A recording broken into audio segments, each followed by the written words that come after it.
అందరికీ నమస్కారం. తృష్ణ ఒక క్షణం, జలదానం శాశ్వతం. దీని గురించి తెలుసుకోవాలనుకుంటున్నారా? ఇంకెందుకు ఆలస్యం? స్కిప్ చేయకుండా చివరి వరకు వినండి. జలదానం పునీతమైన పుణ్య కార్యం. నీరు లేనిదే జీవితం లేదు. జలదానం లేనిదే పుణ్యం లేదు. మన పురాణాలు, శాస్త్రాలు నీటి మహత్యుని బలంగా చాటి చెప్పారు. నదులు, సరస్సులు, గంగాజలం మనకు దైవ ప్రసాదమే. తృష్ణార్తునికి నీరు అందించటం సమస్త ధర్మాలలో శ్రేష్టమైనది. జలమే జీవం, దానమే ధర్మం. నీరు నిలిచినచో ప్రళయం, నీరు పంచినచో పుణ్యం.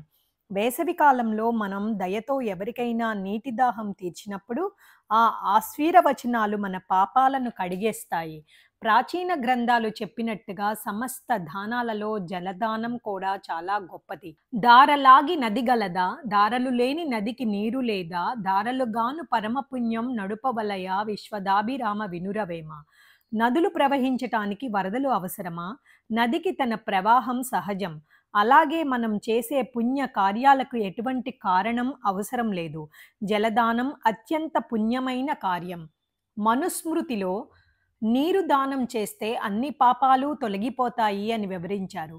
గరుడ పురాణంలో దాహంతో బాధపడే వాళ్ళకి నీరు అందిస్తే అనేక పుణ్యఫలాలు లభిస్తాయి అని ప్రస్తావించారు.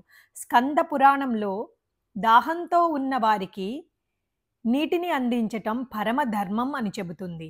భీష్మ పితామహుడు మహాభారత యుద్ధంలో అంపశయ్యపై చివరి దశలో ఉన్నప్పుడు పాండవులు అచ్చటకు వెళ్తారు. భీష్ముడు నీటి కోసం కోరుతాడు. అర్జునుడు తన గాంధీవంతో భూమిని కొట్టి నీటిని భీష్మునికి అందించాడు. ఈ కథ ద్వారా జలదానం మహత్తరమైన కర్మ అని మనం గ్రహించవచ్చు. జలదానం ఎంతో పుణ్యాన్ని ఇస్తుంది. అన్ని దానాల వల్ల కలిగే పుణ్యఫలం ఒక్క జలదానం వల్ల వస్తుందని చెప్పబడింది. అందుకే ప్రతి చోట చలివేంద్రాలు పెట్టి దాహం తీర్చే ఆచారం మనకి ఎప్పటి నుండో ఉంది. ఈ చలివేంద్రాలు పితరులకు, దేవతలకు, మనుష్యులకు అందరికీ శ్రేష్టమైనదే. బ్రహ్మ, విష్ణు, మహేశ్వరులని తృప్తిపరుస్తుంది.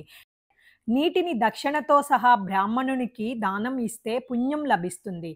జలదానం గురించి స్కంద పురాణంలో హేమాంబరుడు అనే రాజు కథ కూడా ఉంది.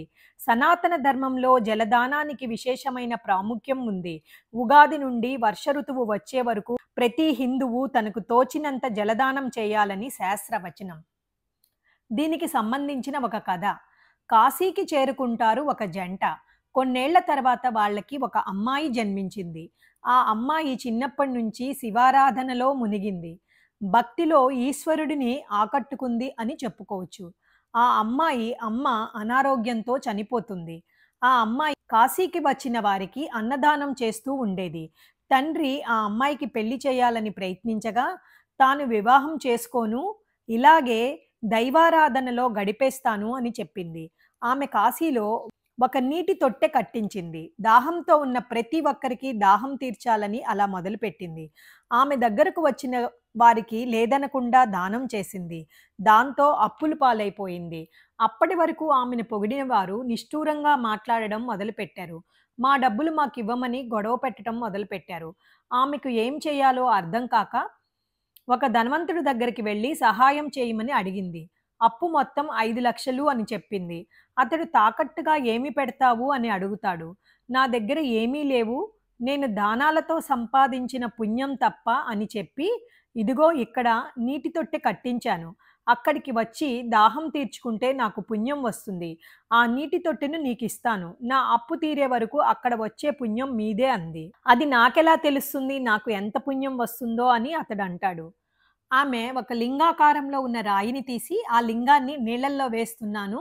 అది మునిగి నదిలో ఉంటుంది. ఎప్పుడైతే నేను చేసిన అప్పు తీరుతుందో అప్పుడు ఆ లింగం పైకి తేలుతుంది అని చెప్పింది. ఆ రాయి మునిగిపోయింది. అది పైకి రాదు అన్న నమ్మకంతో ఆమెకు ఉన్న 5,00,000 అప్పు తీరుస్తాడు. ఆ తరువాత అతడు ఒక వ్యక్తిని ఆ తొట్టి దగ్గర నియమించాడు. ఎంతమంది వచ్చి నీళ్లు తాగుతారో అనేది లెక్కించమన్నాడు. ప్రకాశవంతమైన సూర్యుడు ఉదయిస్తూ ఉండగా తన ఇంటి నుంచి నదివైపు చూస్తూ అనుకున్నాడు. అనవసరంగా అంత డబ్బులు ఇచ్చాను, మోసపోయానేమో అనుకుంటాడు. అప్పుడే ఒక ఆవు అటుగా వచ్చి తొట్టిలేని నీరు తాగింది. అంతే, నదిలో ఆమె వేసిన లింగాకార రూపంలో ఉన్న రాయి పైకి వచ్చింది. ఆశ్చర్యపోయిన ఆ వ్యక్తి, "ఏంటి 5,00,000 చేస్తుందా పుణ్యం? ఈ ఒక్క ఆవు తాగిన కొంచెం నీరు అంటే ఆ తల్లి చేసిన పుణ్యం నేను కొన్ని కోట్లు కుమ్మరించినా సరితూగదు కదా!" అని అనుకుంటూ ఆమె కోసం పరిగెత్తాడు. ఆ రోజు నుంచి అతడు కూడా ఇలా జలదానం మొదలుపెట్టాడు. ఈశ్వరుడిని భక్తిగా కొలవడం మొదలుపెట్టాడు. పుణ్యం చాలా విలువైనది, వెలకట్టలేనిది. యుగాలలో కృతాయుగం, తీర్థాలలో గంగాజలం, దానాలలో జలదానం విశిష్టమైనవి అని స్కంద పురాణం పేర్కొంది. అందుకేనేమో మన చిన్నప్పుడు ఇంటికి ఎవరైనా వస్తే మంచినీళ్ళు తాగుతారా అని అడగకుండా తెచ్చి ఇచ్చేవాళ్ళు. ఇంకా ఇంటి బయట మట్టి కుండలో నీళ్లు కూడా పెట్టేవాళ్ళు. ఆ కుండలో నీళ్లు ఎంతో చల్లగా ఉండేవి. ఒకసారి ఒకతను ఎండకు తిరిగి తిరిగి దాహంతో కళ్ళు బైర్లు కమ్మి ఒక ఇంటి ముందు ఉన్న కుండ చూసి దానిలో ఎలా అయినా నీరు ఉండాలి అని కోరుకుంటాడు.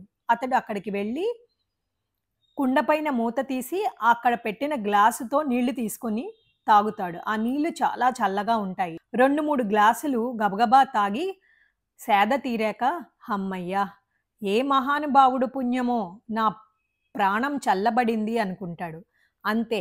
ఇంతకంటే పుణ్యం ఏమి ఉంటది చెప్పండి? జలదానం చేస్తే మనం పుణ్య ఫలాలు పొందగలం. జలదానం సమం దానం నా భూతం నా భవిష్యతి. అర్థం: జలదానానికి సమానమైన దానం గతంలో లేదు, భవిష్యత్తులో ఉండదు. మీకు నచ్చితే లైక్ చేయండి, షేర్ చేయండి, సబ్స్క్రైబ్ చేయండి. మీతో అనురాధ కంచర్ల. ఓం తస్సత్.